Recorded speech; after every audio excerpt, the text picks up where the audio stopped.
to the Super Speedway. Welcome to episode 347 of the Super Speedway podcast, recorded Wednesday, February 5th, 2025. I'm your host, Eric Young, and I'm joined, as always, by my co-host, James Cush. James, how's it going tonight? Oh, I should probably ask you that question, shouldn't I? It's a lot better than Monday, Yeah. I would think. A little better than Monday. I'm not stranded on the side of the road tonight, so... So we were going to record this Monday after the Clash, and I had car issues, and so we did have our guest. That segment will air at the end of the episode. James was kind enough to hang out with Taylor and do the interview while I was off waiting for a tow truck to show up that never showed up. So, but yeah, we're here Wednesday night to discuss the Clash and all that. Yeah, so. It's technically my second podcast of the week. So it is. I feel like I'm on overtime. You've got a head start already this year. You know what? I guess I kind of do. You do. Now you can hold that over me all year long. I know long it's the same episode, but yeah. So part 2 tonight is our fantasy racing league champion Taylor, who won the league last year. So we brought him on, and I had to do it a little differently this year, but we made it work. It was good. So if you listen to this part and you listen to that part and there's stuff that kind of repeats itself, it's because I haven't listened to that part, and James already recorded that. So he's going to feel like he's having deja vu probably a couple times tonight when he talks about stuff about the Clash. But yeah, we tried not. So we did try not to get too much into the Clash. I figured we're going to talk about it here, but we do touch on it a little bit. So so I thought it was a pretty good conversation. We get into some topics that, you and I typically don't get into. So if you're interested in some sports betting talk, some NASCAR odds talk, we get into a little bit of that. So it's a little different. So stick around for part 2. We'll go through that. I'm not a big fan of losing money, and I do bad enough at fantasy, so I really don't want to do betting. Yeah, I was used to, so up where we are here in Michigan, I guess the closest casino to us is over in Mount Pleasant, where it's online now. Did you see that? I saw it's online. Yeah. Well, it's I've seen the sponsorship in like Supercross and some other places too. But anyway, it's the Soaring Eagle in Mount Pleasant, where you and I went to school. Yes. And my old joke was, you just drive there, throw your money on the front step before you walk in and leave. That's basically save yourself the time. So that's been my experience gambling. I'm not very good at it, but I went to, so my family owns a motorcycle shop and power sports shop, and I went to a Polaris dealer show once, and they had a casino night, and it was fake money. So they just gave you chips and you just had fun. So you weren't actually losing your ass. But I played roulette that night, and I learned that I should never play roulette in real life because it is really fun. It is fun. It is really easy to think you're good at it. And it's really easy to lose everything really fast. Yeah, man. Yeah. That's the only games I play is video poker and roulette and sometimes blackjack. But I'm always scared of the blackjack table because people who really take it seriously sit down there. Yeah. And if you walk up and you don't know what you're doing, it's an intimidating experience. So I like to keep to myself. So I play those kinds of games, but I haven't gambled in forever. So, but anyway, Taylor does. There you go. Yeah, I have been tempted by the FanDuel and all that stuff. I've been tempted by the little, you get so much money if you make one bet and all that crap. I know better though. I know better. Yeah. So I know. Nothing against anybody who does it. Have fun. Do all you want. It is not. It's legal. You can do whatever the heck you want. Yeah. Yep. Totally. Yeah. But I try to understand it. But I don't know. James. I don't even.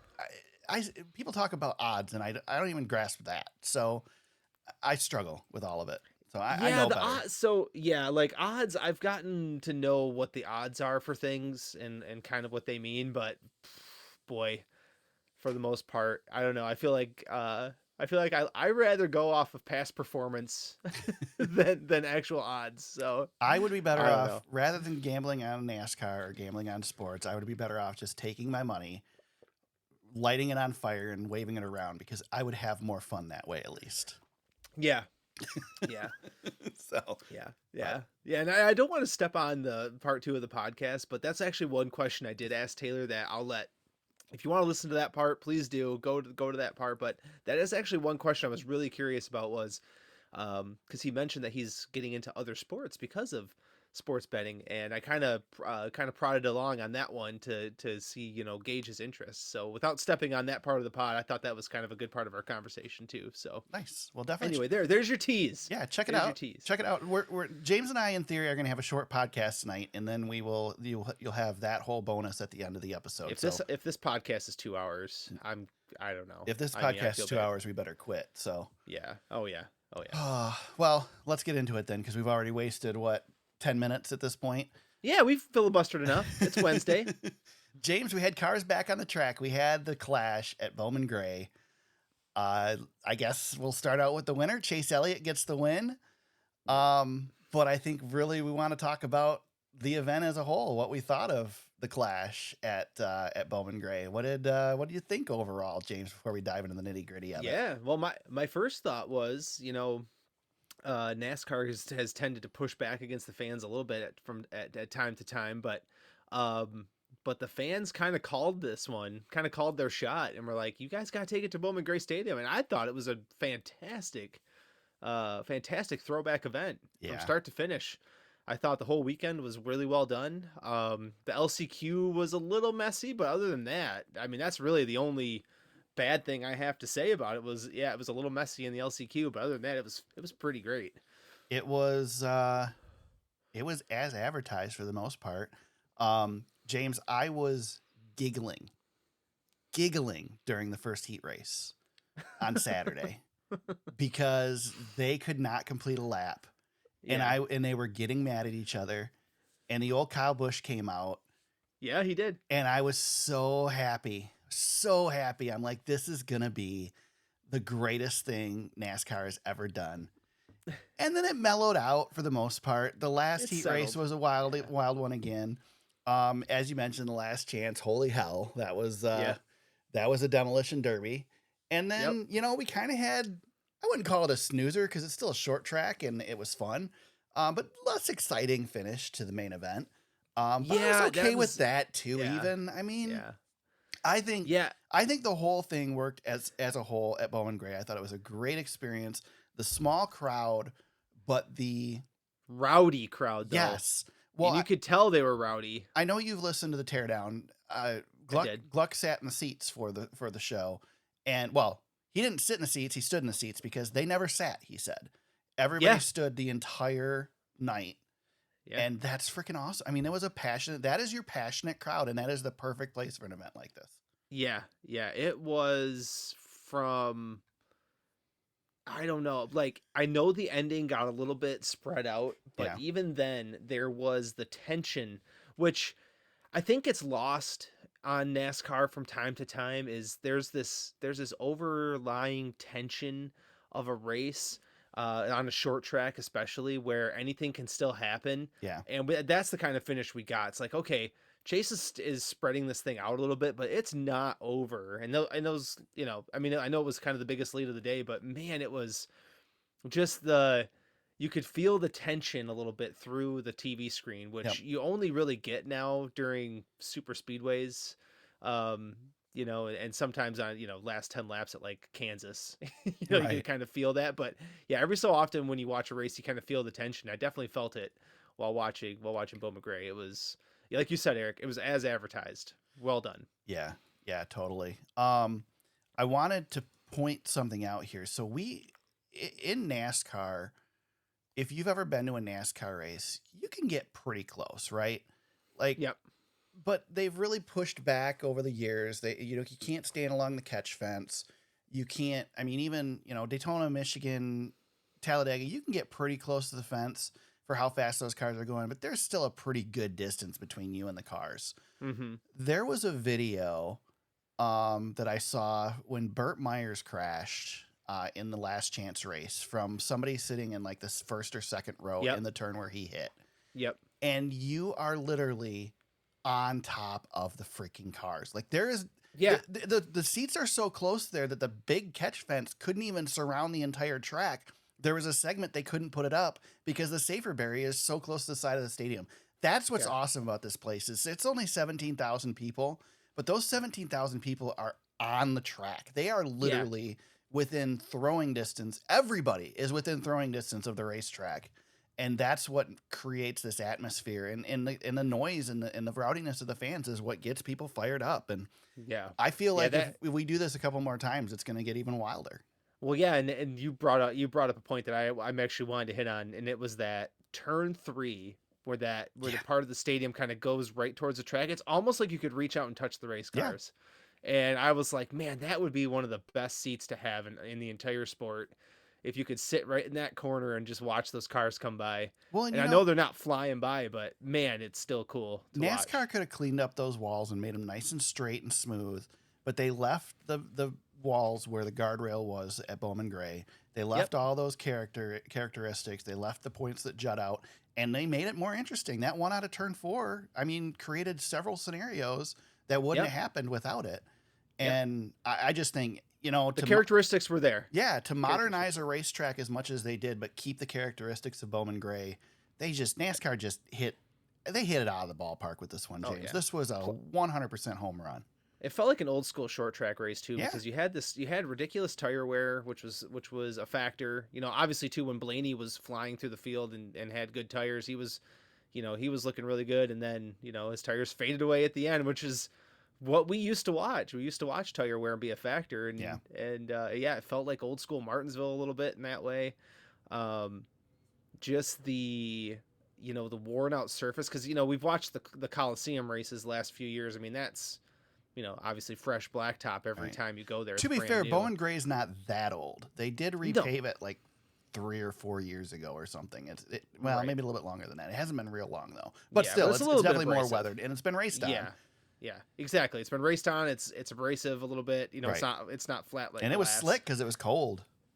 Yeah. Those modifieds when they raced on Saturday looked like they were on ice. Yeah. Oh yeah. But when you can see the drivers' breaths and they have the big puffy jackets, we're definitely not used to that too often. I think the Coliseum was really, really cool, and it was a great spectacle.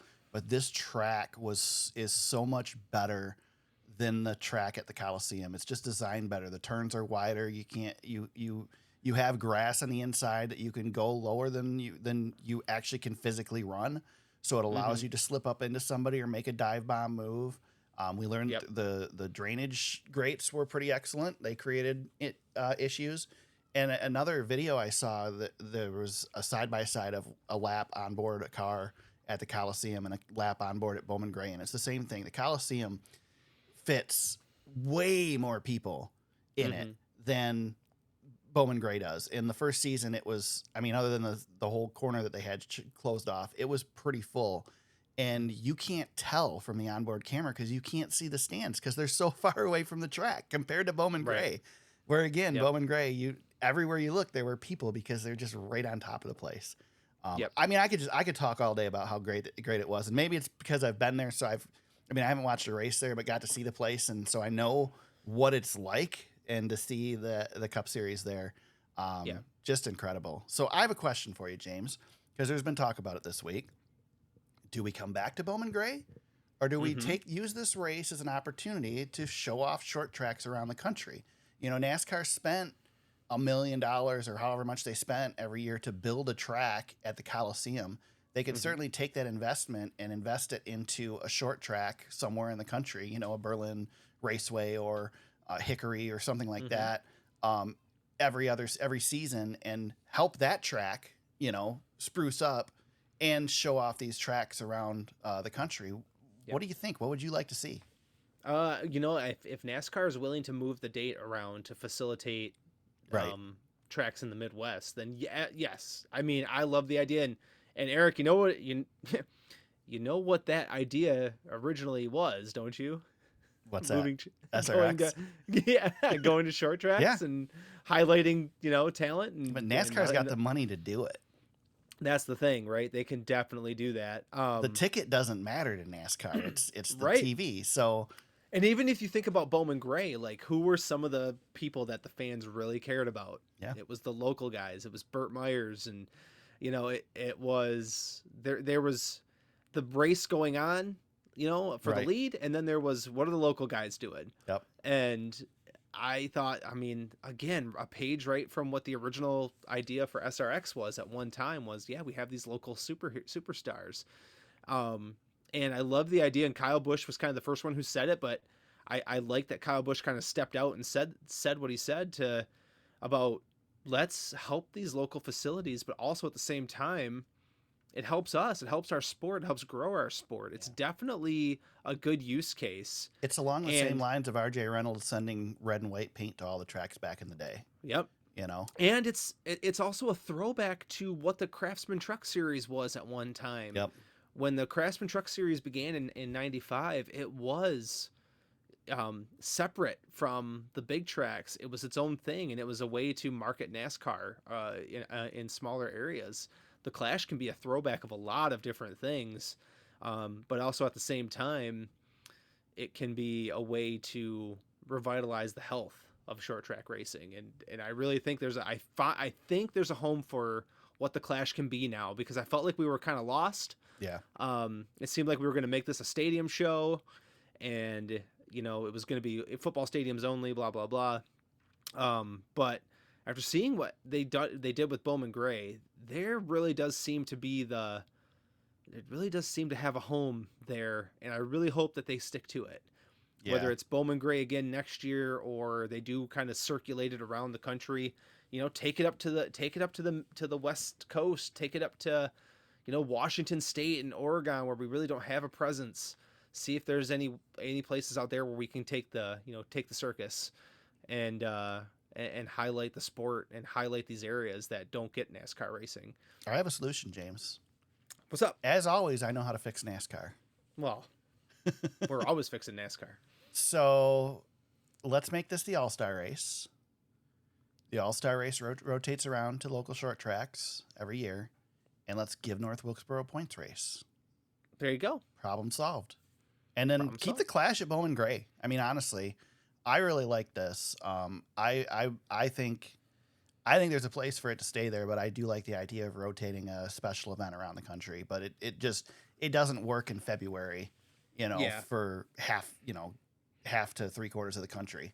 So yeah, exactly. I mean, it was pushing it in North Carolina. Even they got lucky because it snowed the week before. So yeah, and the other thing I think we definitely need to mention here is that Stern reported that NASCAR is looking to move this race to Brazil. Yeah, that's a huge mistake.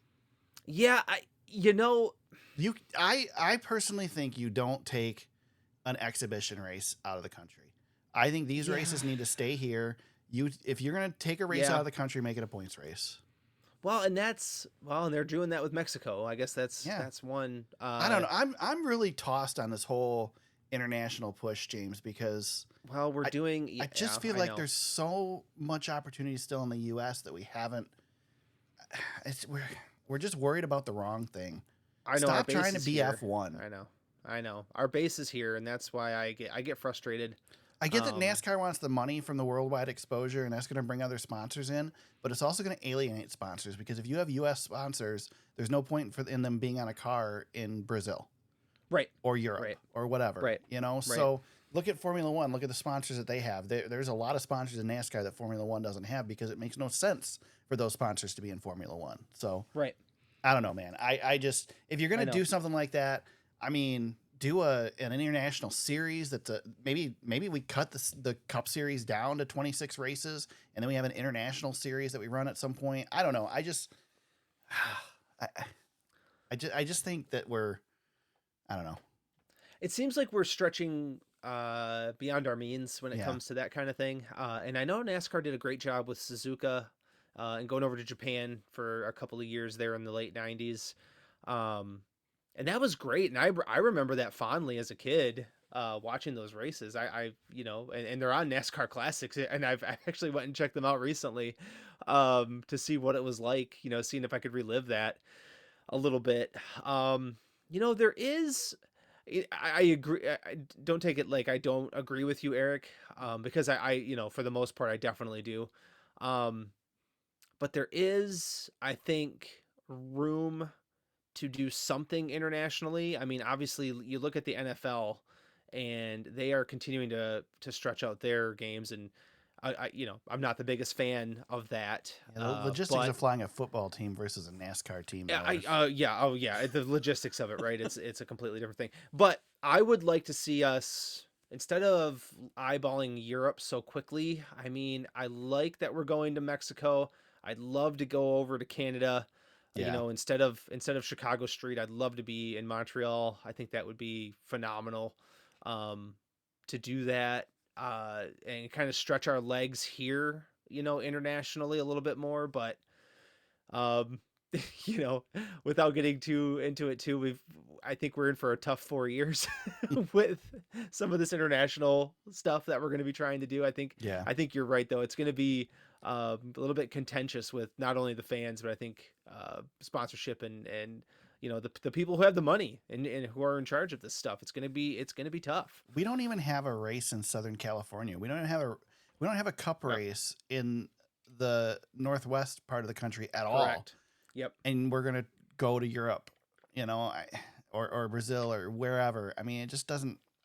I don't know. It feels like it makes sense, but it's not the right. Yeah, there's something. I don't know. There's something there. It feels like the priorities are wrong, I guess. Yeah, and I do like when Kyle Larson goes to Australia, and I remember Tony Stewart going to Australia too to race sprint cars. Yeah. I think that's cool. But as far as like European presence, like in England, Germany, I just there's just been no heritage there. For stock car racing, man, it's just tough. We don't need more road courses. So if we're not going to do it on an oval, right? I know. Let's not even waste our time. But you know, And I that's know what they they're have- going to do. I We're mean- going to go on a road course. Right, and you know, thanks to F1, we have world class road course facilities across the world. Yeah, but you go race it at Formula One tracks. Now you just look like you're just trying to be the big guy and trying to step into their territory. And Well, I know that's what we're doing. We're going to talk about something else that NASCAR is doing that exact same thing. Yeah, so that's true. It doesn't seem to stopping them there. So That's true. I don't know. Yeah, we're doing a lot of things with. Denny Hamlin nailed it in his press conference hold this on, week. hold on. Oh, okay. Go Say it ahead. again. Say it again. No, he nailed it. He nailed it. But however, asterisks on that. He best not use it. He best not use that 41st position on the racetrack. I'll tell you that. Right. But he did nail it, man, because he said it cheapens the sport. It makes us look bad. And you and I said that last week. Yep. Just don't like that rule.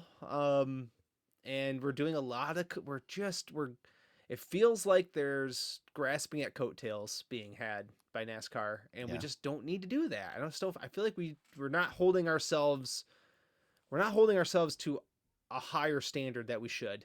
We are cheapening things, and it's really starting to bother me. We have the best stock car racing in the world, and we're trying to be other sports. And arguably some of the best drivers in the world are here. I mean, we see our drivers do so many cool things. Yeah.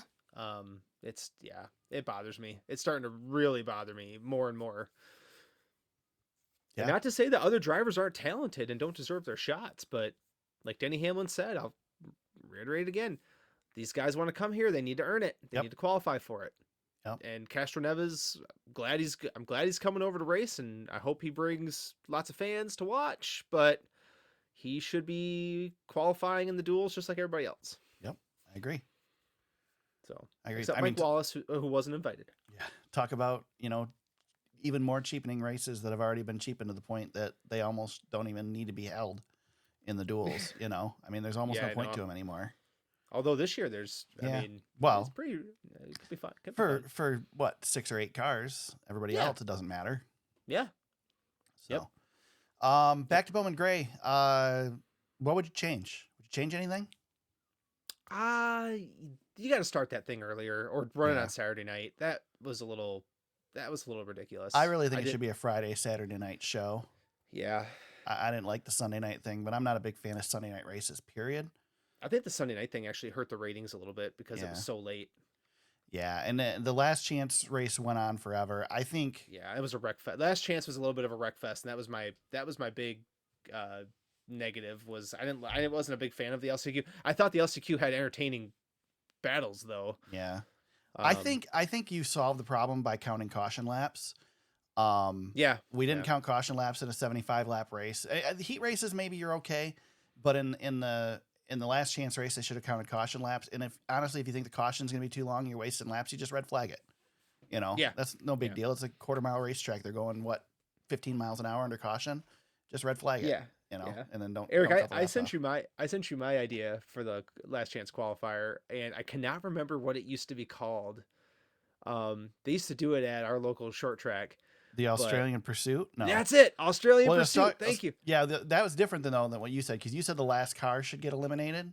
Yeah. The Australian Pursuit was if you got passed. If you got passed. Yeah, that's what that Yeah. was. Yes. Yep. I love the old Australian Pursuit. That was a lot of fun. Oh yeah, the fastest guy started in the back, and if he passed the whole field, the race was over, and every person that got passed was done.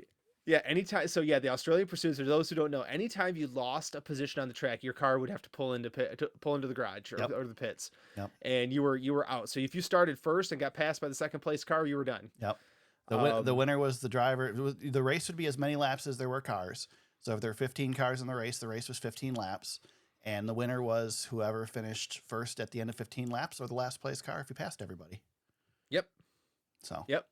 Yeah, my idea when I messaged you was just the last place car has 5 laps to get a position, or you got to pull off the track. I don't know though, man, because I thought it would be hard. It would probably be hard there though. It was interesting to see how many opportunities, because a lot of the races we saw, the leader was just good and everybody else was racing for every other position. But the last chance race really showed you that no, every position is going to matter. And the restarts, James, the restarts were so good because the choose played such a huge factor, because the outside was definitely a disadvantage, but because people wouldn't take it, you could move up so much, and every single restart jumbled up the field because you had that decision for the second place guy of, do I take the outside or do I take the inside? Yep. It just made it so compelling. So the more cautions there were, the better it was, because the restarts were exciting. Right, and there was a moment where Larson had a bad restart too, which definitely made it interesting. I thought Eric Jones was going to win the dang thing before he got wiped out, but yeah, same here.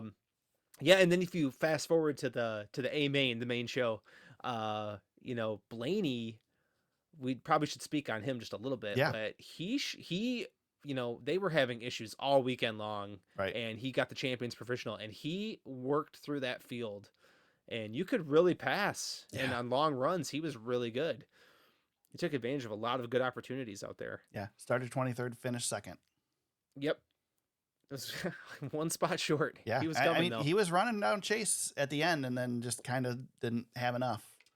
Yeah, I think he just lost his tires. I think it was probably that simple. He had a good charge, but I mean, Elliott was just too good. Yeah. He had a couple of chances where people were challenging him, but so here's a question for you. Mm-hmm. Every year that the Clash has been out in LA, we've watched it and gone, that's cool, but it hasn't really meant anything. I mean, your winners haven't really shown much throughout the race. It really hasn't correlated. Does this race correlate? Did we learn stuff on Sunday?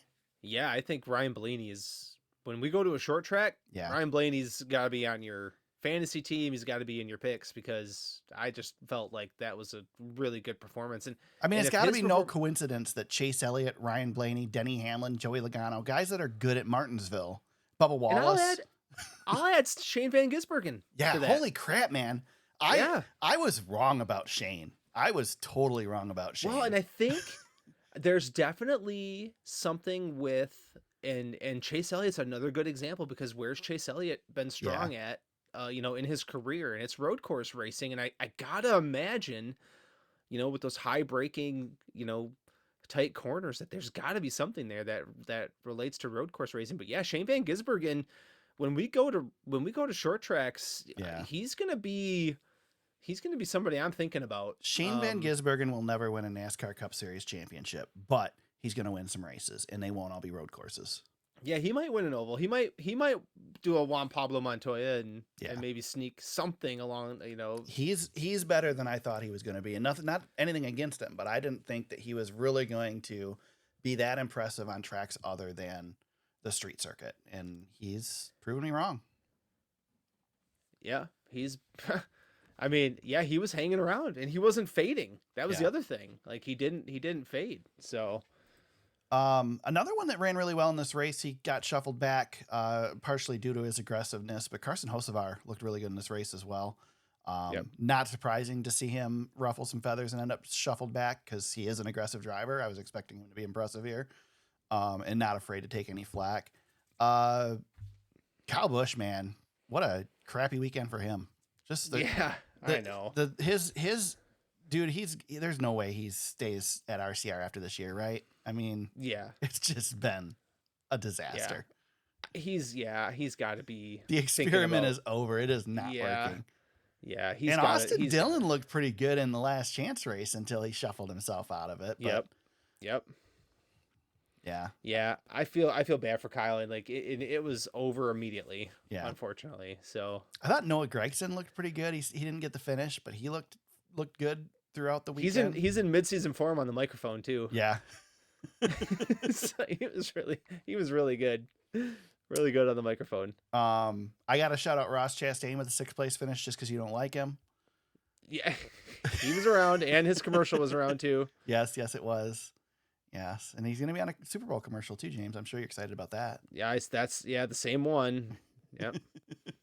Kyle Larson, I mean, was great in the last chance race, especially after his car was beat up too. Yeah, it was after looking so bad. How about Josh Berry getting through the last chance race too and winning the last chance race? That was impressive. Yes, yeah, he did really well. Just raced it really smart. It really smart. Held on and yeah, that was I think we're gonna see a decent year out of that 21 car. I think so too. I'm really interested. I'm interested to see him. I'm interested to see what Noah Gragson does, where he's at. That one's going to be interesting. I don't know. I'm excited about this season because we've got a lot of people in different places, and just kind of curious to see what they're going to do in those roles. And I mean, somebody's going to have to struggle because there's 40 spots in the field and somebody's got to finish 40th. So, but I'm looking forward to it. Should be fun. A lot of Fox like to make the big deal about Chase Elliott winning the Clash, and his dad won the Clash and then went on to win the Daytona 500. Yes. Obviously, it doesn't matter though; they're not the same track, so who cares, right? I mean, right? It's just a dumb stat. It's the Clash is not what the Clash used to be, right? But it is Chase Elliott's first win in the Clash, though, and he becomes the inaugural winner at Bowman Gray in the modern day Cup Series. Hendrick Motorsports, one of 15 different organizations to win in the Clash. Let's see. 6th time the Clash has been won from the pole or first starting position in 1981, 87, 89, 2014, 2024, and 2025. Obviously, 24 and 25 are the only ones that really matter because they were on different tracks than Daytona. Mm-hmm. Anything else with the Clash? Oh, I wanted to see if there's anybody else I wanted to shout out, but no, it was. Could you see making this a points race somehow? There's not enough cars in the field, I don't think. Add some cars, man. We just need more cars. I guess if you eliminate through the heats, maybe. You know how much fun it would be to have 10 more cars on the track? Well, you could split the field. Like if you don't make the A main, you have a B main, and you reward points for like 24th through 40th or something. Do you really feel with 23 cars that it was that congested out there? It didn't feel as congested as... No, it took Chase Elliott a while to catch the back of the field. It did not feel as congested as the Coliseum did. Yeah. So, I mean, It definitely wasn't. I think you could fit more cars out there than what they ran. I don't think you could fit 40 cars out there. But you could definitely fit more cars out there than they ran. Right. See, I'm in favor of points races all around. I think these exhibition races are stupid. I think they should be racing for points. That being said, you run the All-Star race here for $1 million, it becomes a lot more exciting. That's all we didn't get. We didn't get a fight. Yep. I know. The only one that drove through the grass at the end was Chase Elliott, which, by the way, great burnout by Chase. Yeah, he was. Yeah, he doesn't. He didn't hit the wall. He did not hit the wall either. He does not strike me as the burnout type or the great burnout type, but he had a good one there. Yep. Oh, it was good. No, it was great. It was great. All right. Well, there you go. Did you hear the spotter audio of Todd Gilliland's spotter yelling at him for pinching Byron into the wall? No, I didn't hear that. I didn't hear that audio. What was that? It was a pretty good one. The spotter basically told him he said not to do that. And Todd did it anyway. Ran him out of room. And Todd said, I know Ricky apologized. Ricky Stenhouse got in trouble for spinning Burt Myers, He but didn't spin him out. I know, that's what I was gonna say. Burt definitely came down the It racetrack. was all so. Burt. It was all Burt. Sorry, Yeah. Burt. Yeah. Burt was one of Stenhouse never moved. no. And Burt, I like Burt just because of the Madhouse reality show. Oh, yeah. He was one of the central figures of that show, and he looks so much different than he did in 2010. I cannot believe how much time has gone by since the last time I've actually paid attention to what Burt Myers has got going on. So. Did you get to watch the modified race? No, I did not. So the best thing about the modified race is the very first, I think it was the first lap on the backstretch. A couple cars got together. One of them hit the wall, broke the front suspension, and then slammed into the tire barrier in turn 3. And immediately got out of the car and walked out of the track and flipped off the guy that hit him. And it's like, yes, this is awesome. Yeah, that's great. It was so Bowman Gray. Yeah. Hocevar, he made it exciting a couple of times out there. Yeah. He got stuck in that same tire barrier. Yep. Yep. There was he was actually having a good race too. I was really interested to see what Austin Dillon would do at the end of that race, because we know that Austin Dillon's willing to take a big shot if he thinks it's necessary to win a race. Didn't get the opportunity, but I would have been interested to see if he would have wrecked somebody to get into the show. So my only change, James, is I would move it to a Friday, Saturday show, and I would move the last chance race to Friday. Just to allow these guys a chance to fix their cars, because first of all, they ran late, so there was hardly any time to begin with, but they beat the crap out of their cars in that last chance race. And then to expect them to go race and actually compete in the final, that's a lot to ask. You know? Oh yeah. So big disadvantage going into that final after ripping the crap out of your car. Oh yeah. Larson's car was in such bad shape. Yeah. Well, so was Barry's. I mean, they both looked pretty bad. So, but all right. Well, there you go. There's the clash. Another one down. Yes. Yep. We'll come back next week and preview the season and get ready for Daytona, James. But we got a little bit of news to discuss. We got one news item this week that popped out. Xfinity re-upped their sponsorship with NASCAR with the Cup Series as a premium partner. They announced they will not return as the sponsor of the NASCAR Xfinity Series after this season. And they announced a new thing called the Xfinity Fastest Lap, which is a bonus point in each race given to the fastest lap, driver with the fastest lap during the race, who is racing for points, essentially. What do you think about that, James? It's I know you teased it earlier, it's a very Formula One-esque thing. Do we like it? No. No. What are we doing? I'm so tired of these meaningless things that NASCAR keeps throwing out there. It's driving me crazy. Is it much different than the halfway bonus that we used to have? Can't we just race and have, maybe leading a lap be worth a point instead of a fastest lap, which is not going to even, who knows what's going to happen on speedways. It's all luck for 6 races a year.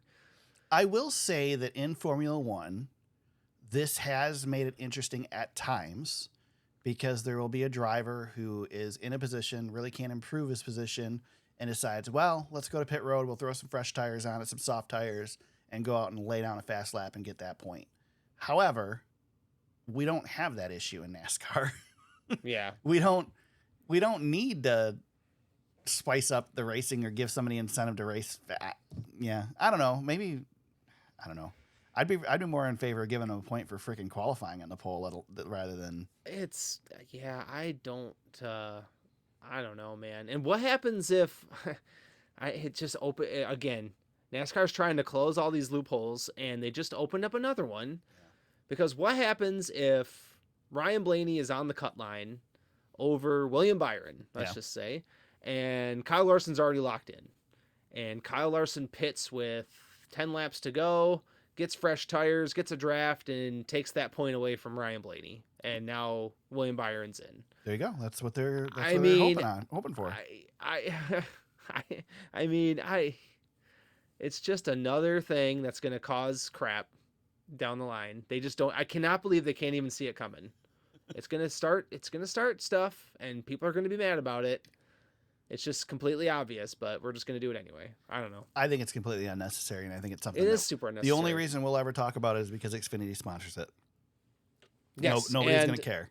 No, and the stupid thing too is F1's actually going to be getting rid of the fastest lap point, which in F1 the fastest lap point really doesn't matter because there's never ever really a championship battle, and the cars at the end of the year are so freaking spread out in the points that it doesn't Right. matter. But points in NASCAR actually mean something, especially in the playoffs in a tight, tight window of time where points really do make a difference. So yeah, it's gonna be a thing. I should I say just too that the championship 4 will not be eligible for this at Phoenix in the final Yeah, race. that's right. That's right. Yep. Again, more confusion. Right. Yeah. It's just more confusion and more meaning. It's just more meaningless, and it's also just like taking the rookie stripe away. Like, for what? What? Yeah. So you what guys are can what make are you accomplishing with this? You're making a buck off of whatever Xfinity wants to do there. I mean, that's what it is. Is it's Xfinity's paying money, and gives the networks a reason to mention their name multiple times during the race. That's all it is. It's just an excuse to say their name. Right. Well, and credit to Credit One Bank, who for all eternity, for all these NASCAR highlights, you get the white flag brought to you by Credit One Bank. Yep. And that's, actually been a pretty good investment, I would say. Yeah. Or the Geico Restart Zone. Which is now not the Geico Restart Zone anymore. Right, yeah. So I wonder who's going to pick that up. I don't know. Not Xfinity. Yeah, right? Or maybe they will. I don't know. Who knows? Who knows? I don't know, man. I hate these little... I don't know. I did see somebody post today, hey, Bush, time to step up, and with the NASCAR Bush. Yeah, I know. Logo. That's great. No, that's great. That's great. Would And love you're to see right, it. Eric. We're never going to talk about this thing except for when something goes down is when we'll talk about it. Yep. God dang it. Yeah. I hope I was angry enough for you because I was pretty ticked off earlier about it, but I'm cooling down now. It's Wednesday. It's Wednesday. I got to move on. Yeah. They'll come up with more stuff to piss you off. Guaranteed. Yeah, they will. Guaranteed. With that's our news, James. That's all we got right now. I'm looking at J-Ski. I don't see anything. Some good paint schemes coming out. Did you see the Joey Logano Daytona 500 scheme? Yeah, Joey's car looks pretty sick. It's a good looking car. Yeah, he might win the 500 in that car. Yeah, he very well could. So could 40 other drivers, depending on what Elio does. Yep. So, all right, James, any checkered flags out of the weekend? Yeah. Oh, you know what? Yeah, there's one, and it's not. I'm going away from Bowman Gray. Jimmy Johnson and Shaq. They've been having a good back and forth. Yeah. Checkered flag to Jimmy Johnson for Shaq started it. But yeah, so Shaq's designing Jimmy Johnson's Daytona car, and I think they're announcing it in a couple of days. Nice. So looking forward to that. But there's a couple of videos of Shaq lifting Jimmy Johnson up to dunk, which is pretty funny. That's almost as insignificant as the Xfinity Fastest Lap. Yep, it's great. I know it's insignificant, but again, you got Jimmy Johnson and Shaquille. Shaq's everywhere. I don't know if Jimmy Johnson being lifted up to dunk by Shaq is embarrassing or hilarious. It's pretty hilarious. I think it's a little of both. Yeah, I mean Shaq's a giant human, so yeah, he is. That he is Captain Obvious. Yeah. I got nothing else. Martin. Other paint scheme I saw that just came out recently though was Martin Truex's 56. Oh, that's a good looking race car. Nice. That's a good looking race car. I don't think I've seen that one yet. I'll have to check it out. Yeah, the Tricon guys are fielding the car for him in the 500. But yeah, he's racing the 56 Bass Pro Shops car, and there's lots of black and orange, and I'm partial to that car. Looks good. There you go. Checkered flag for me. I don't really have anything specific, so I'm just going to shout out the Bowman Gray crowd. And Rowdy. Just absolutely awesome. Showed up, sold out every seat both nights, and never used them. So excellent job. Bundled up, nice and warm. I mean, they're crammed in there so close you couldn't possibly get cold anyway. Good job showing up and showing off your facility, and glad you got to enjoy the Cup Series in Winston-Salem. It's pretty neat. Yep. How about black flags, James? Any black flags this week? Oh boy. There was Chase Elliott did his burnout. Yeah. And they were panning to the stands and all the excited people. Mm-hmm. Which also, by the way, kids getting sleepy and in the grandstands always good. Always good. But there was a fan who was looking I don't know where he was looking. He looked like he was on another planet he was just so like so deadpan. If you go back and watch Chase Elliott's victory interview after his burnouts, you'll see this guy for maybe 2 seconds on screen. I laughed out loud when I saw it. I'm like, you gotta, and he's decked out in Chase Elliott gear. I'm like, man, you gotta That's be more funny. excited than that. But oh my god, yeah, it was a good laugh. I had a good laugh at that. But Black Flag, just because I kind of feel bad for him because he's kind of I feel like he's gonna get memed at some point. That's Poor funny. dude. Yeah. I would love to throw the black flag at Fox. Oh God. But I'll wait because it's early in the season. But if Arnie Kempner is still the one directing these shows, can we get somebody else in there? Because the choices that they would make, Clint Boyer would be talking about a battle, and all of a sudden they'd switch the camera to 2 cars running single file. It was the most infuriating thing. The quick cuts to nothing just pissed me off. It was so just disorienting because you would just jump all over the field for no freaking reason. And at most points, the announcers weren't talking about what was on screen anyway because they couldn't freaking keep up with the changes. But anyway, not my black flag this week. My black flag is for all the people that were bitching and whining about the catch fence at Bowman Gray because guess what? They already took it down. So there you go. Yep, you're all good. Everybody's fine. Yep. It's all fine. Shut up. Quit your whining. Yep. You want to talk about the fantasy league quick, James, since you sent that stuff out? Yep. Yeah, we'll talk about it just a little while. You're going to hear it probably here in part 2. Yeah, right. But I'll just reiterate it here really quick. If you go to our Facebook page, I put the link to the fantasy league on there. And remember, if you have been in the league in the past and were on the league last year, you automatically are entered into our league again. But if you want to join, the easiest way, I'm going to read the URL here because I do it with Taylor in part 2. But just go to our Facebook page, the Super Speedway, and find the post. It's one of the most recent posts that has our fantasy league on there. You can join right there. There you go. With that, we're going to switch things over to the interview with Taylor and James, and we'll jump back on at the end to wrap up the show. All right, everybody. So this is the second time I've done this in the last, 6 or 7 months, but we are doing a segment without the boss, no Eric Young. But I'm not going solo for this segment. This is our annual champions dinner, I'll call it. The champion of the fantasy league always joins us every year for an episode. Last year, you might remember Barron Speedway, our good buddy, hopped on with us. Well, this year we have a repeat. Although first time as champion, Taylor Pashik, also known as Green Eggs and Hamlin. Taylor, welcome to the show. Thanks for having me, Jim. Yeah, man. It's like I said, your second appearance on the show, but first time as champ. And we were talking a little bit just before the recording hit, the recording button got pushed here, but you beat me by tight race. Yeah, it was a very tight race. I mean, it was within 100 points. You had a shot at Phoenix. I just needed to absolutely choke, but yeah, we kind of picked the same guy, so there's just no way. Well, and I recall, and I try to forget because finishing second is it's something you do. It's what I do. I am the first loser pretty much every year.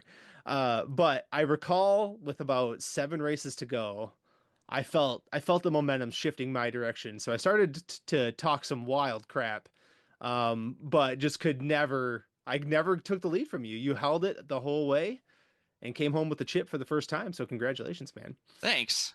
I think what happened was you got to stop thinking about Watermelon James for a little bit because he kind of fell off and he did. You only had one goal in mind, and that was to catch me. And so you're gaining hard for a bit there. And then I think it was Talladega that basically set us apart, and then you just were unable to claw back from that point. But you know, it's full season.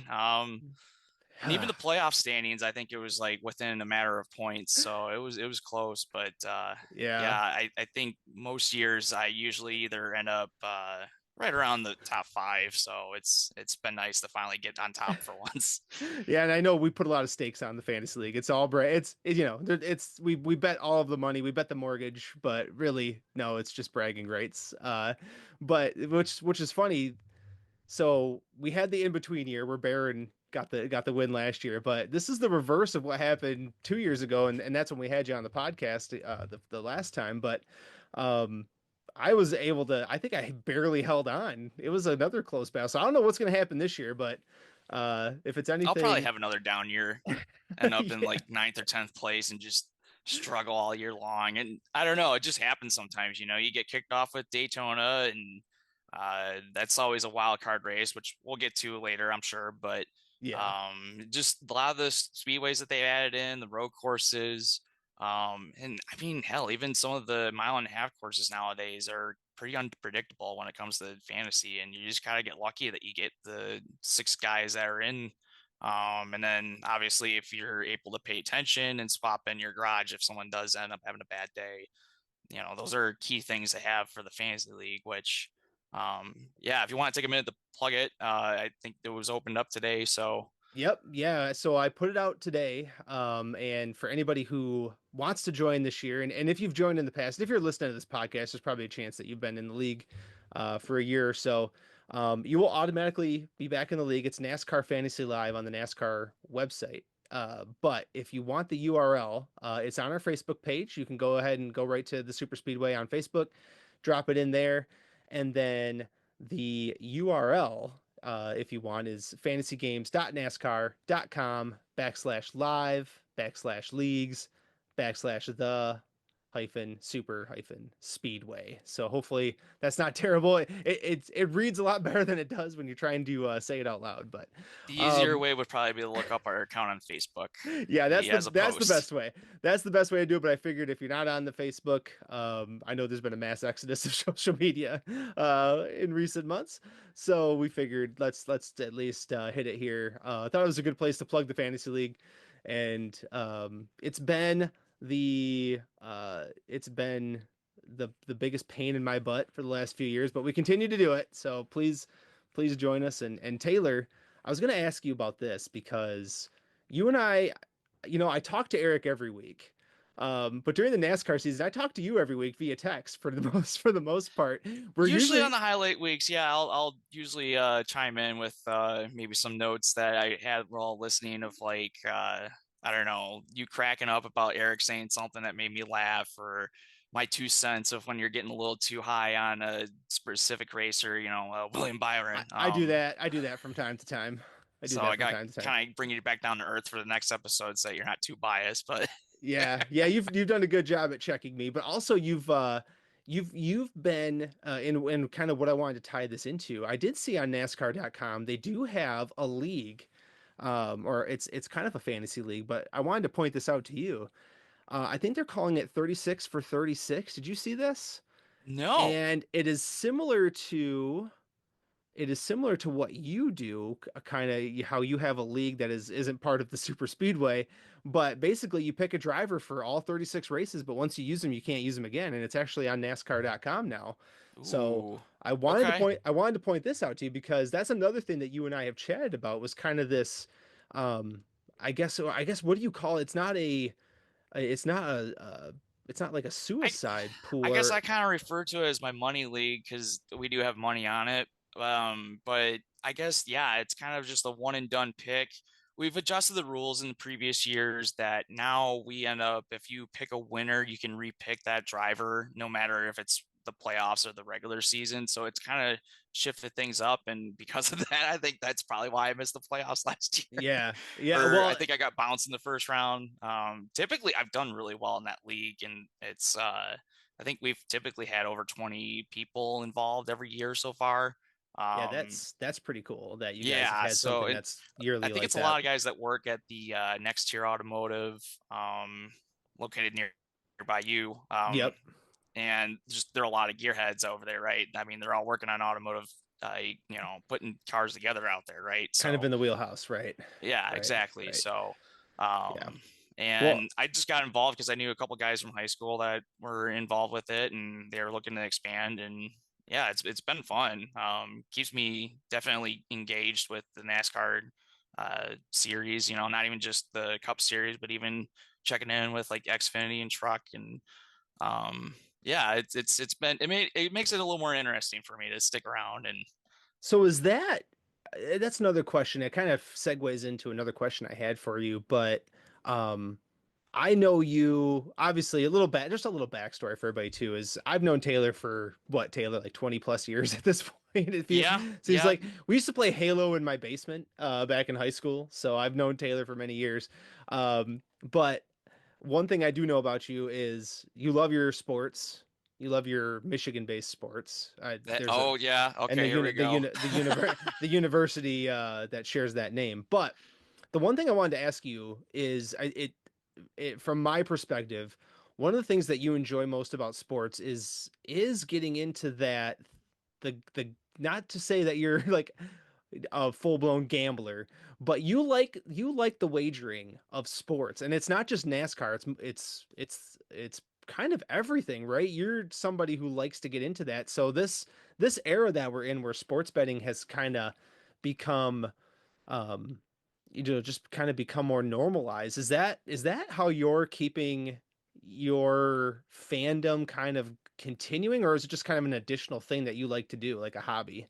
I'd call it an add-on. I was already engaged in watching football and NASCAR, and I think maybe for sports that I wasn't into previously, when I get advertisements for promotions on the gaming app that I use, maybe that gets me more involved and more well-rounded than I was before. I've definitely been following golf a lot more, which I mean, my dad's always been a big golf guy, and I remember growing up and it was always like Tiger on the Sundays, with his red Mm-hmm. shirt and stuff like that. And I never really got into it, but I think part of that too is just I've been able to play golf with them and growing up, and now on Father's Day it's kind of like a tradition. We go out and golf at Maple Leaf. Yeah, plug Maple Leaf here. Yeah, it's Yeah, a local local course places over by in us over here. Yeah. yeah. Yeah. But yeah, he's had a membership there as far as I can remember, and does golf leagues there. And so for him, it's kind of just like a common thing. Like if I'm over and he's got golf on Sunday, that's just it's something I grew up with. But Yeah. it wasn't until maybe the last few years I actually kind of like follow it on like a week to week basis of like knowing some of the like lesser top tiered guys, and my dad's like, oh yeah, what do you know about him, Yeah. Yeah. So Well, so like how does because like that everybody knows about like Rory McIlroy or like Sky Scheffler, right? But like right. when it comes to like Batia or some of the more lesser known golfers that maybe popped up on Netflix too, or um just yeah, I think it's just there's just so much advertisement and just access that hasn't been a thing even 5-10 years ago, Right. that kind of gets you more well-rounded. And I know I'm basically just talking golf, but that includes NASCAR, that includes even the fringe footballs, like Michigan Panthers have the UFL team now, right? Right. Like um So is but this something you're doing? Like, are you checking on your bets on a daily basis, or is it more so around the larger events? maybe more than I'd like to admit. I So don't want to get you in trouble with the misses either. So I doubt she'll listen to this, but she she might. kind of She might. rolls her eyes anytime I even bring up NASCAR. So Hey, that's if a she good does thing though. listen, I'd be honored. But um, Dude, I turned the race on last night, and so Taylor knows this, and our listeners know this too. But I have two daughters, and my wife, obviously. Uh, my daughters are 8 and 4, and they are becoming more and more aware of my interests. So during the football season, obviously the Lions on this have been on this 2 year run, and it's I think my 8 year old is actually like a full blown fan. She knows players. She'll talk to me about Sonic and Knuckles and how they're doing during the game. So she's like, she's an 8 year old kid, but she's got that interest. So I'm like, I'm thinking maybe she'll start to like some of these games I'm checking in on and all these sports. And then NASCAR comes around. I'm like, hey guys, clashes today. And they're like, what? No, Dad, no, please. You watch it on your phone. We need to watch Moana on the big TV, which is my TV, by the way. But yeah, that's how it usually works in my house anyway. Anyway, yeah, that was fair it. enough. I digress. I digress. And fair enough. I mean, like the Lions have been it's just been like a full 180 for what they've been going through for decades, and so it's just so much fun to watch them week in week out. Even when Well, they had their losses this year, like they did it in style, you know. I mean, even the yeah. playoff game, like Jameson Williams on an end around with the backup quarterback in, and he's just gone. And then like the hook and ladders that they were able to pull off, and it just always ended up being like a 30-yard gain, if not a touchdown. It just, I don't know. It was unique. It was something I've never seen before, even like, you know, let alone the Lions franchise.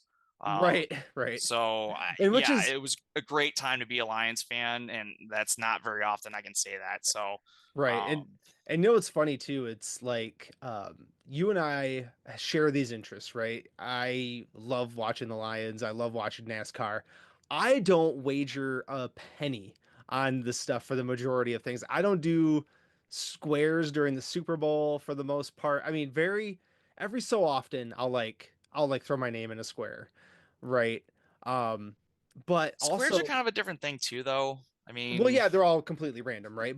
sure. But my thing is like I can feel my fandom because I feel like it's because I'm not as invested in so many different things, but also there's a lot of things going on in my world, right? So I feel like my sports fandom getting tighter and tighter and smaller and smaller. So I really feel like I'm hyper focused on what are the Lions doing, what's going on in NASCAR, and then on the fringes, I like to keep tabs on the NBA. But it sounds like to me that you are maybe expanding your interests a little bit because of the legalization of sports betting. Would that be a fair? Absolutely. Yeah. Yeah. And I mean, a lot of it too, it comes down to, plug FanDuel. It's my app of choice. They have promotions every day. I almost feel like I need to do the whole like gamble at your own risk. Like this is not me like promoting gambling by any means. Like, FanDuel, give us a um, sponsorship. We'll take it. We'll take it. right. There's numbers to call if you have a gambling problem. Like, Yeah, take gambling seriously, bet do your that. Yeah. own. Yeah. Yeah, the whole 9 yards on that, right? Right. So that all being said, it's been fun for me mainly because it's given me like some exposure to things that I would have never paid attention to before. Um, and they do a great job of like spreading around the different sports that are going on during the year.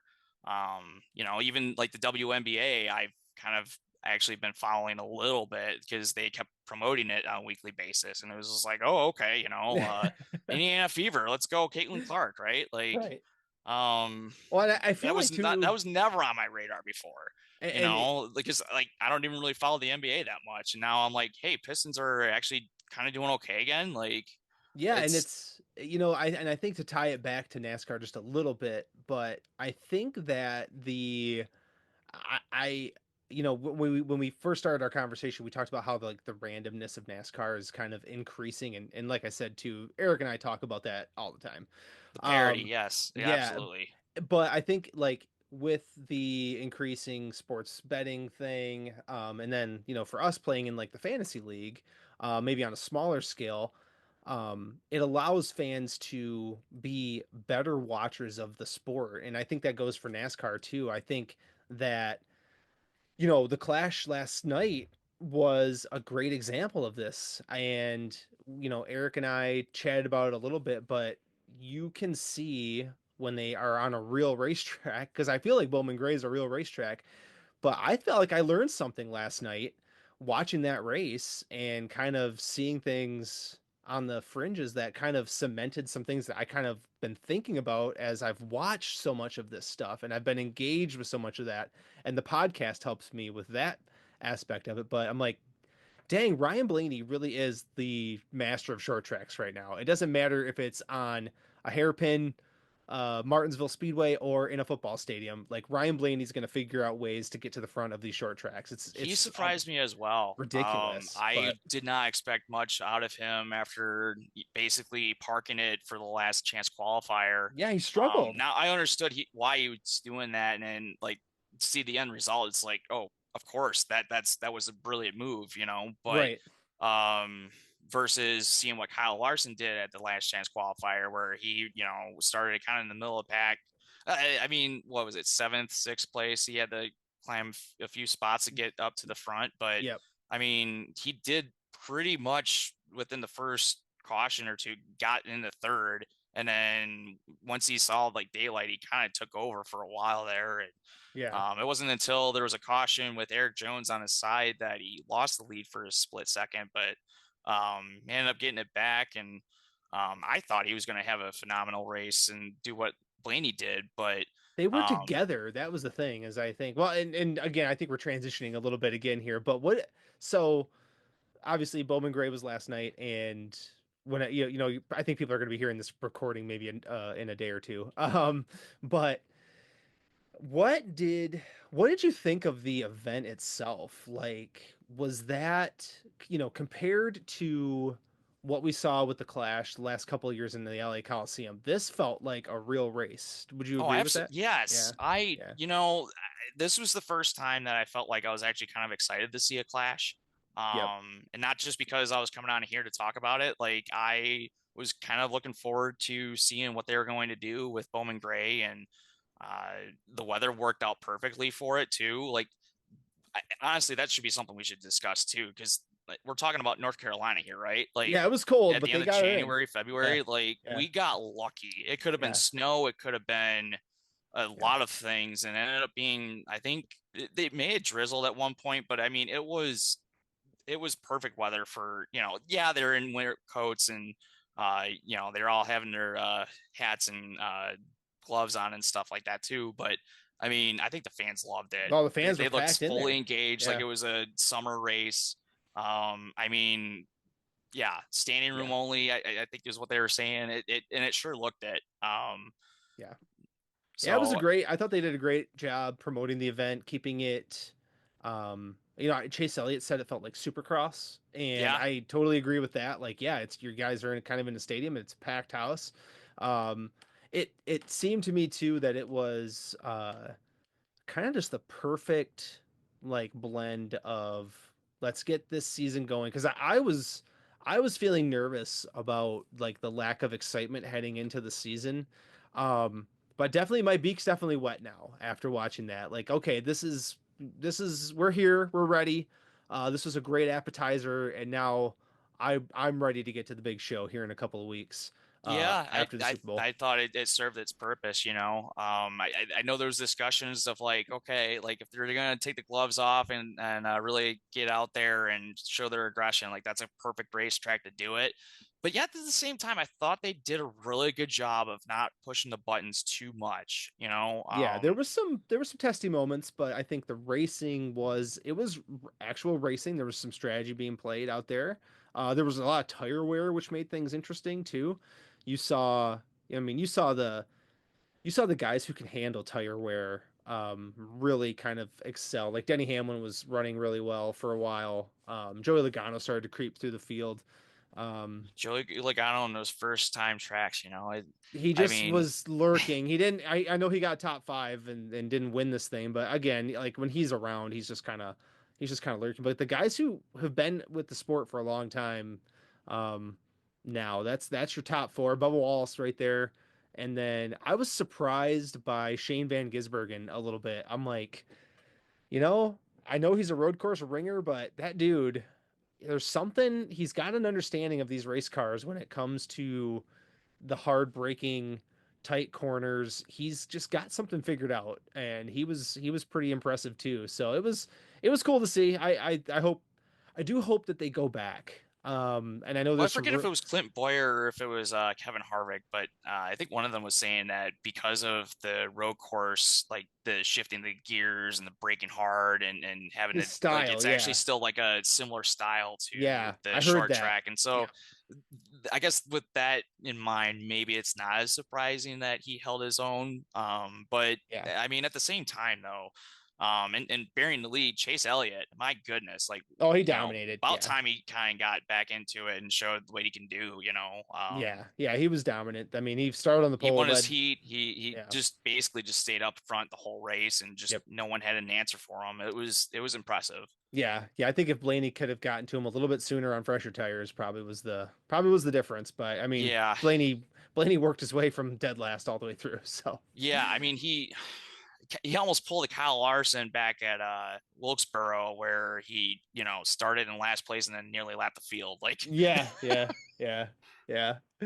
Oh man. Well, it was good to have that back, and I'm pretty pumped about the new season. So my next question for you that I want to touch on is, what are your thoughts as we head into Daytona? So I wanted to tap into some of your expertise here a little bit and see what you thought. Do you have kind of a feel for what we can expect at Daytona? Is it going to be a lot of what we've seen last year? Any surprises? What are your thoughts? So I'm gonna kind of touch that with our discussions with the FanDuel and the odds and the such there. Sure. The odds that they have for the outright betting for NASCAR Daytona 500 are not at all what I would expect for like top 10 and top 5 positions. The casino's basically stealing your money on a lot of those. But yeah, the show us the outright value, betting, Taylor. Where's the value? Where's the value? the outright betting, I mean, you could take a lottery ticket on any of these guys, and I mean, they got Kyle Busch right now as the betting favorite at plus 1100. That kind of surprised me. I think that's a sentimental pick, I think. Yeah, I think they're playing towards the fan base of who's putting the most money down. He's never. This is correct. He's never won a Daytona 500 before. No, he is winless in the 500. Now he's had some success at Daytona, but he's never been. Now he's won Talladega recently, but he has never really been the super speedway guru of sorts. But he's had more bad luck than I would say bad luck over bad finishes. That's been that's kind of been his MO. Tony Stewart had a little bit of that, but he also won a lot too in like all the preliminary races. But Kyle Busch can get it done. I mean, if this is a place he can do it, and he's been good at Atlanta. Since it's been reconfigured too. So I guess the concern I have though is there's probably a dozen different drivers that you could argue for me to say he's going to get it done in Daytona, and I'd be like, yeah, absolutely. Yeah, I would. And that the odds kind of show that. Like they have Joey Logano, Brad Keselowski, and Ryan Blaney at all 1300 right now, and that makes sense, right? That makes sense. Yeah, they're all Fords, and they've all been running right up front. And they're all good here. They're all been good at Daytona. Yeah. Like Ryan Blaney has had opportunities to win this race a couple of times. So yes, that makes sense to me as well. And I think Taylor, off the top of my head, and I'm not sure, you're looking at the odds. I'm kind of going off of kind of what I think in my deep recesses of my memory, but I'd say there's probably 20 guys. I could safely say 20 guys where if they won this race, I'd be like, yeah, that makes sense. Like William Byron last year won this race, and I'm like, yeah, that makes sense. He's won Daytona before. That makes sense. Yeah, and I mean, looking at the odds, like you could scroll down, like you said, 20 racers, and the odds are all within like 1,000. Yeah. And I mean, the only one that I would argue against, not even thinking about, would actually be the same guy that I have. We'll discuss on that one later, but I would say Kyle Larson is a guy that he's plus 1,400 and he shouldn't be above 2,000. Like he has not done well at the super speedways. Correct.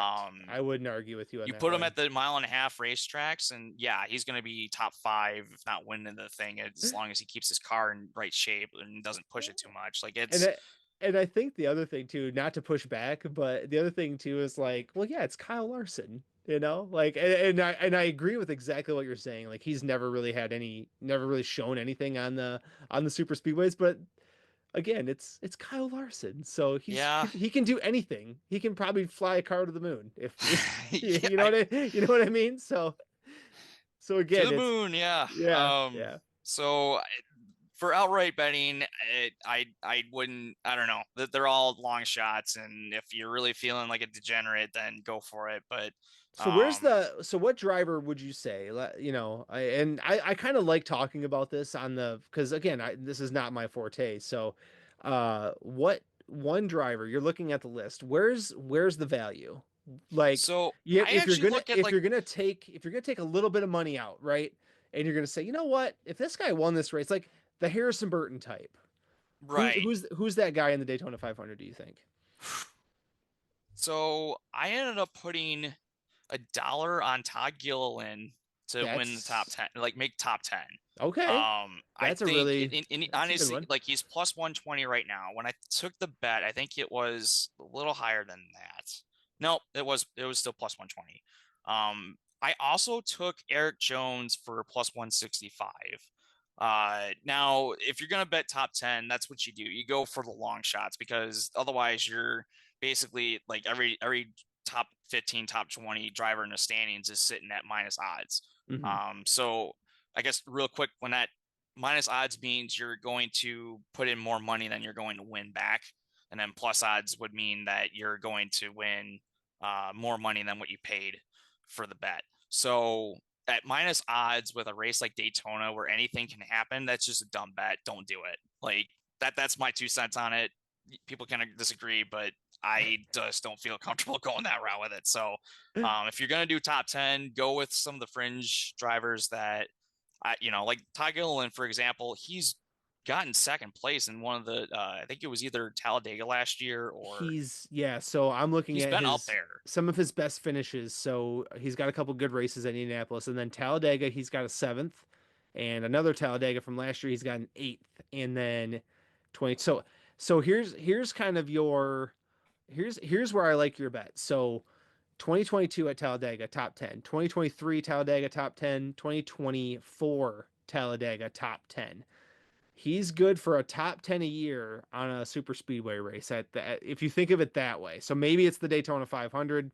Although Daytona doesn't show up for him as much, but again, I don't worry about that because super speedways are super speedways. You're going to have good luck and most of the time you're going to have bad luck. So yeah, it's a very tight track. Anything can happen there. We've seen it before. We've seen it many times where someone gets loose and the whole field ends up in it, and you're basically just at the mercy of whoever's in front of you. And if he just happens to be in the right space in the right time, he can get through it. And so it's very difficult to really put a whole lot of betting vest money into the Daytona 500 or any of the super speedways for that reason. So I kind of looked at more of the championship side of betting. Yeah, so let's transition into that. Yeah, and let's talk about that. I don't know if you want to start with the truck series and work your way to the Cup, or if since we're talking about Cup, just stick with it. But well, maybe let's do this. Let's go one favorite for trucks, one favorite for Xfinity, and then we'll spend a little bit more time on the Cup series. Okay. So let me just double check one thing here real quick because I don't want to mix up my leagues and sound stupid here. But all good. So let's talk about this guy that's up and coming and it's been the hot stuff, right? I think you brought him up in your show last week, but Connor Zilisch. Yeah. What's Connor Zilisch got going on? He's got plus 700 odds to win the Xfinity Championship, and you know what? I put $1 on him. Okay. So yeah, I don't bet big. I just bet little things here and there, right? So right. So when you say plus 700, where's Justin Allgaier, the defending champion? What's his Justin Allgaier? So he is right up there as well. Let me pull it up here real quick. So the reason I went with Connor Zilisch is because he's just been lights out wherever he goes. He won his road course race last year that he joined in. And okay, so Justin Allgaier, he's sitting at plus 360 and he's got the best odds, right? Right. So you're okay. So that's but again, that's your value, right? You're looking at here's this young up becoming hotshot. He's got a great car. He's gonna have a great team around him. he has all of the tools that you could ask for to compete with somebody like Justin Allgaier. So there's where you find your value, right? Well, and not only that, but you have the whole like 2/3 of the season to kind of fine tune your art, right? So And you can I think he's hedge a little gonna bit. I think he's gonna do enough to get into the playoffs, but then he's really gonna show his stuff down the stretch because he's gonna Right. figure it out. So I think that's where I feel like I got value with that bet is his odds are only gonna go down from here. Whether or not he actually wins it, a different story. He's got to make it Well, and through his each of the odds, yeah, exactly. And his odds change, right? If he's got 6 wins in the first 20 races, things are going well, to look things right. are I going to look mean, at, I yeah. don't expect that to happen either, but Right, but um, but again, you're getting him at his best value right now. that's the hope. Yeah, Yep. Yep. exactly. So, And um, how about the truck series? Who you got? Who are you looking at there? What do you think? so this one, Corey Heim sitting out there at plus 240. I feel like he's a good bet. However, I went with Ty Majeski to repeat. So, I like that. Yeah. I like what he did at Phoenix. I think he can do it again if he gets there again. And the truck So series too, that's a good pick too because I think there's not a whole lot of surprises in the truck series. So if you go with somebody if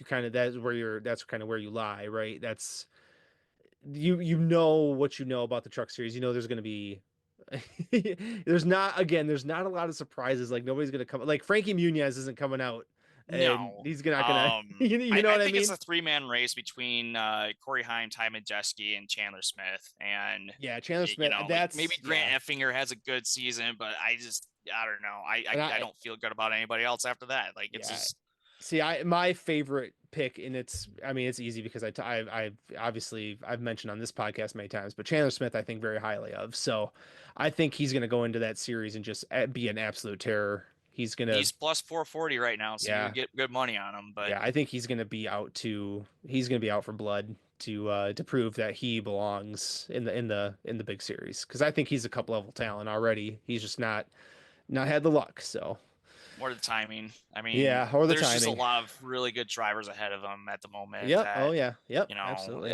if we had Truex retire, right? Yep. But what really ended up happening was it kind of was a replacement rather than like with a ladder move for Chase Briscoe rather than have someone available to come up. And Well, I and think we did have a couple rookies come up this year, but I don't.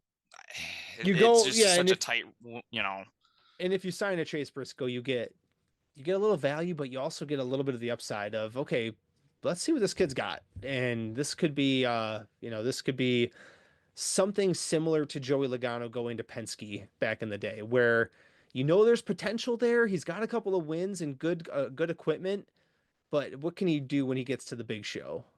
right? Kind of a similar situation, in my opinion. So, Yeah, and I mean, you could end up with a William Byron like at Hendrick, or I mean, you could potentially end up with like Aaron Jones or Eric Jones, and yeah, exactly. Yep. not to say that Eric Jones didn't get a fair shake.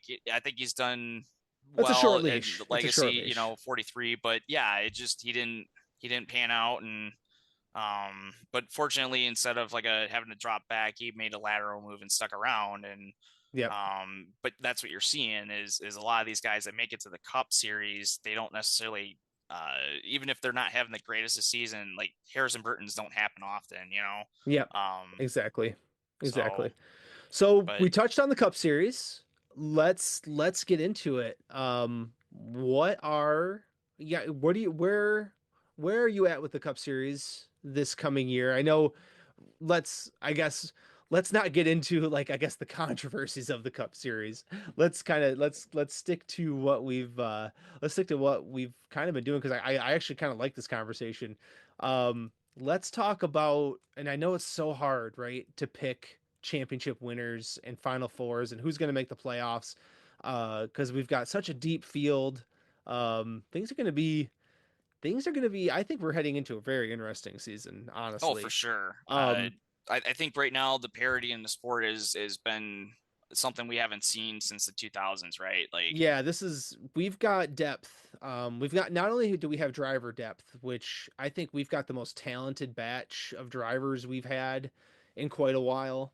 But we've got depth at the ownership level of these teams where we've got some really strong cars. Like we got Spire going to try to come after it a little bit more this year. We've got Trackhouse trying to, Trackhouse has gotten a taste of it, of what they can do, and I think they really believe that they can take another step, and I think they can as well. They've got the roster talent. All jokes aside, with Ross Chastain, he is a talent. He's a race winning, threat in the He's a playoffs. finalist. He is a He got finalist. there, like He got to the dance before, and it's even harder to get to that final race. So Taylor, knowing all of this, right? How you feeling heading into this year? What are you seeing? What do you like coming into the next year? There's a lot of drivers that I could say should have the ability to get there. And it's not just the Henrik and the Joe Gibbs guys, like I think there's, like you said, there's a lot of teams that maybe haven't gotten the spotlight. But I mean, like, of course, the Penske guys, they keep up showing out like out of nowhere and if just they win get there thing year in year out right now. So, it's hard for me not to throw in a name from their team to at least get into the Final Four. But yeah, my gosh, I couldn't tell you who I think would get into the Final Four this year without sitting down and just okay, like juggle 8 names and see which ones. Yeah, you almost got to pull. You almost got to to put like 20 guys into a hat and like just randomly pull them out. I feel like at this point, although there's some teams and drivers who know how to get there, and and if you look at the racetracks too, but that's the kind of the beauty of the playoff system. I know people don't like it at times, but the regular season does kind of show you what the roadmap might be. Like we know like Kyle Larson's going to be around. Can he get there? That's, always the question. There's always the chance that he doesn't make it through, but Larson's going to be around. I think Hamlin's going to be somewhere, he's going to be a playoff threat too. But what are the odds saying right now? Who are the 4 favorites if you were to take a look at what's going on in Vegas? As of right now, Kyle Larson's plus 500. Christopher Bell is plus 600. That makes sense to me. Yep. Yep. And then your guy, William Byron, he's sitting at 750 along with Ryan Blaney. So last year's 4 for the most part. Yeah.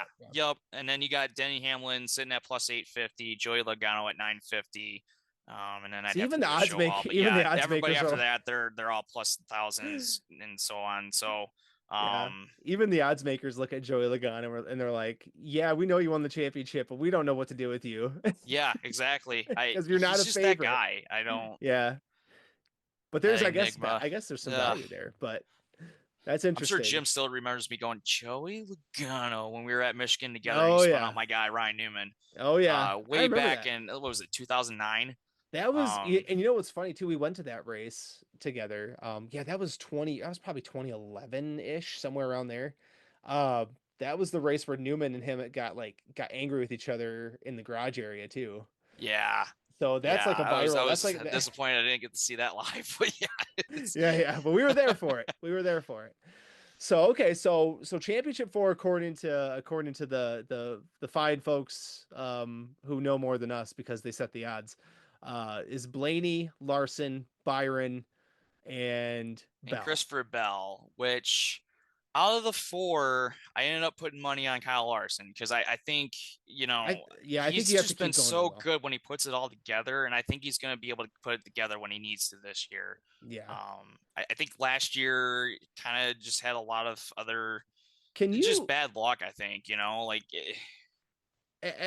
So here's another question for you. Again, me coming in as naive, but hopefully our listeners find this interesting if this is something they're interested in. But can you bet on drivers just simply to make the Final Four?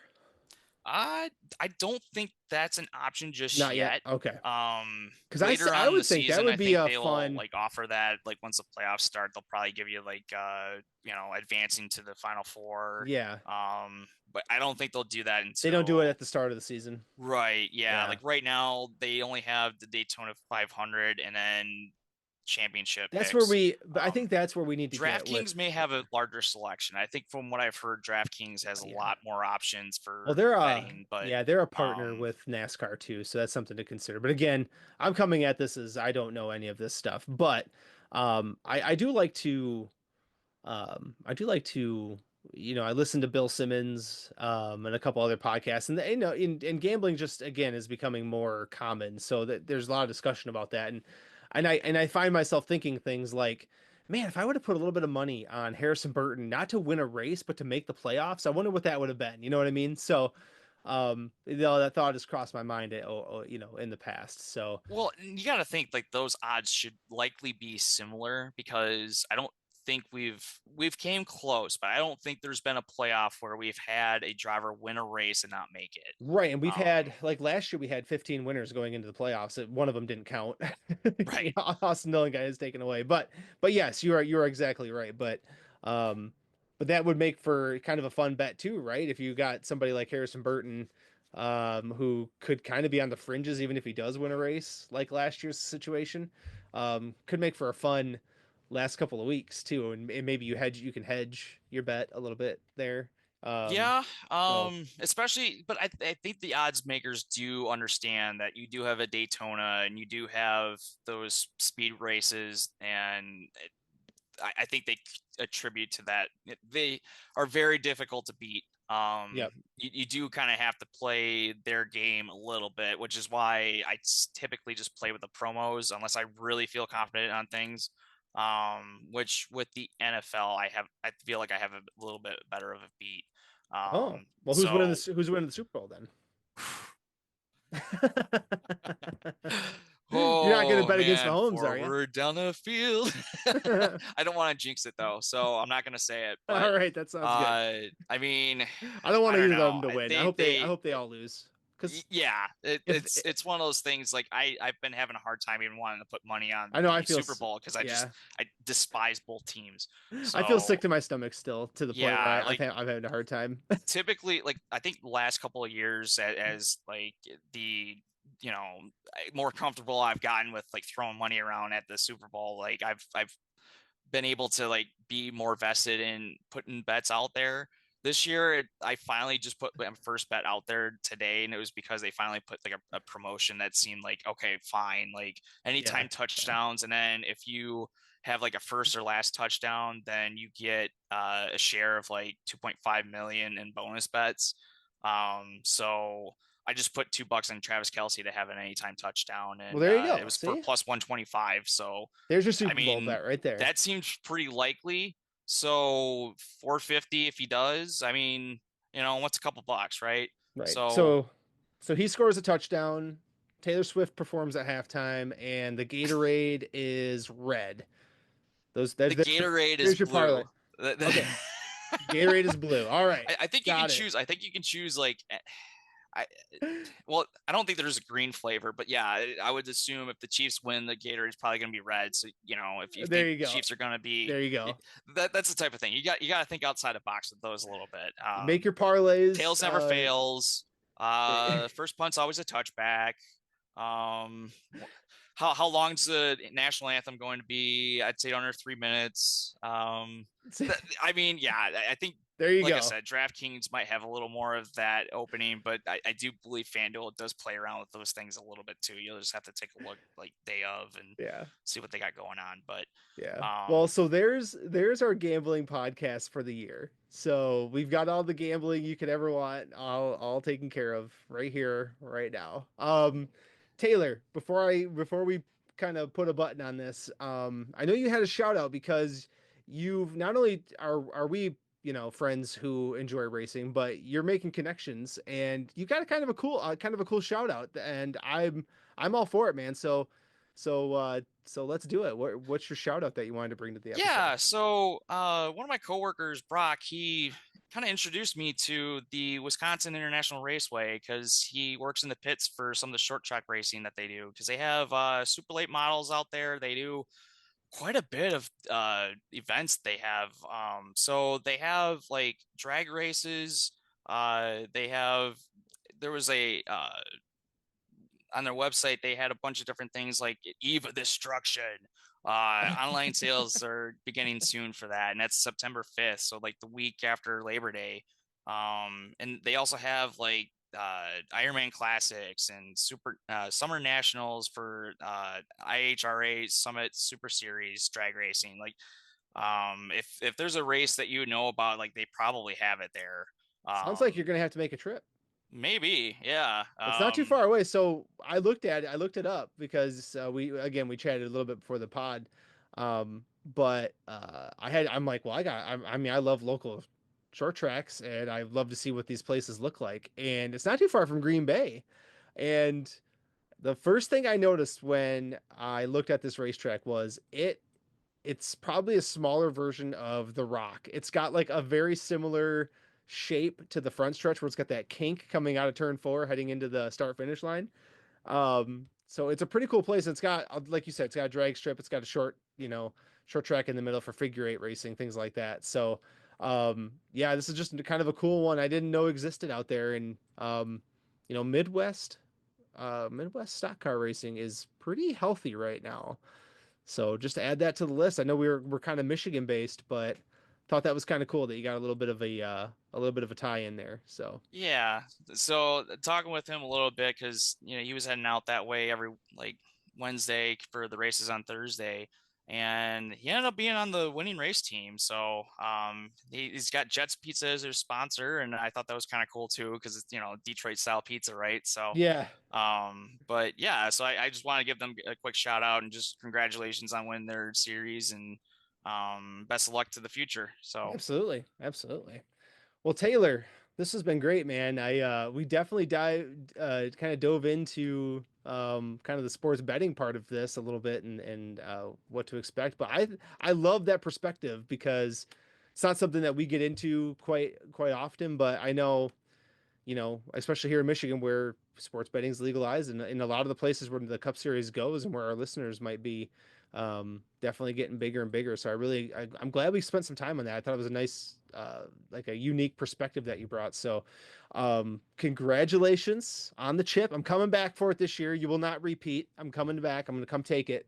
But it's again, hard to repeat in that league. There's a lot of good, I guess, rosters that get I would say updated. I mean, if we got what 3X champ, is that even the thing? Can you still say that? Yeah, Ranger's still out there. Oh yeah, he's the original. He's the original champ. Maybe that's what his name should be now, is the OG. But he is the OG. If he gets it together again this year, look out. And then of course last year Barron was the 2023 season. He was top 100 for most of the year. Yeah, I mean, you didn't even have to scroll far to find his name. It was that was insane. Yeah. So Can't hopefully even we fathom can trying to do that. My goal is just to try and get 7,000 points. I I feel just like want that's to get lucky. enough. Yeah. I just want to have some luck, I just want to have some luck that goes my way because last year I felt like the luck didn't go my way most of the year. So hopefully, we have a good season and it doesn't stress me out too bad, even though I know it will and it drives me crazy. So Yeah, same here. So Taylor, man, thanks again for doing this and thanks for being a loyal, listener to the show and for sticking with us all these years, man. It's been great to kind of hear your input and keep in touch this way. Even though we live quite, we share the same area, but we live further apart than we used to. So it's been good to be able to keep tabs on each other, I think, over the last couple of years. Holding down West Michigan over here in Grand Rapids, and hey, you're out there by we Berlin, get a little man. more snow than you do most of the time, but I got my shovel all ready to go to make it out my way if I need to. But well, and if Dale Jr. ever gets out that way to scan Berlin Raceway for iRacing, you've gotta make it over there. Okay. Yeah. I've driven by it a couple of times now, and yeah, I definitely need to make a trip out that way. Eric goes out. I know Eric we talked goes out about there maybe doing SRX when that was a thing, and the timing didn't work out. I know. Yeah. But, yeah, SRX was scheduled to come back too, which is a bummer before they shut down. But Berlin's a great track out your way. Obviously, everybody knows Berlin. Tracks out our way aren't doing as good. But Eric's all over the place, as everybody knows. So he'll be. One last thing before we wrap this up. Depending on how you guys feel about odds, maybe check in with me in the summer, see how things are going, or I'll let you know if they do start posting things for about playoffs drivers. Maybe I'll pop in again. That sounds like a plan, man. Fun. Yeah, I really appreciate it, bud. So I'm not sure if this is part 1 or part 2 of the pod. I'm guessing it's part 2. But we'll close it out there, and just in case Eric doesn't get a chance to say it, let's go racing. All right, we are back to close down the show. James, thanks for doing the interview with Taylor. That was pretty cool. I'm glad to have him on. Wish I was there to chat with him, but well, it happens. He invited himself back though, so maybe we'll talk later in the season. He invited himself back, and maybe he'll finish second to me this year in the fantasy league. So yeah. Maybe he will be back. Yeah, you're not winning again. It's not going to happen.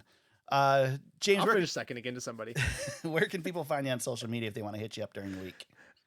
At James Cush on X, Twitter, and Instagram. I'll put Instagram on there. I like posting on my Instagram stories with the podcast, so I'll do that at James Cush. There you go.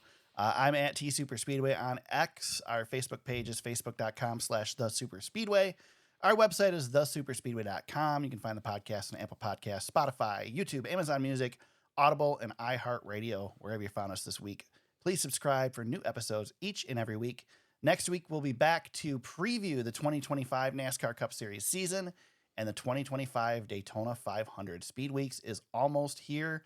We'll be back to talk about it all and get you ready for the 2025 season next week. Until then, everybody, let's go racing.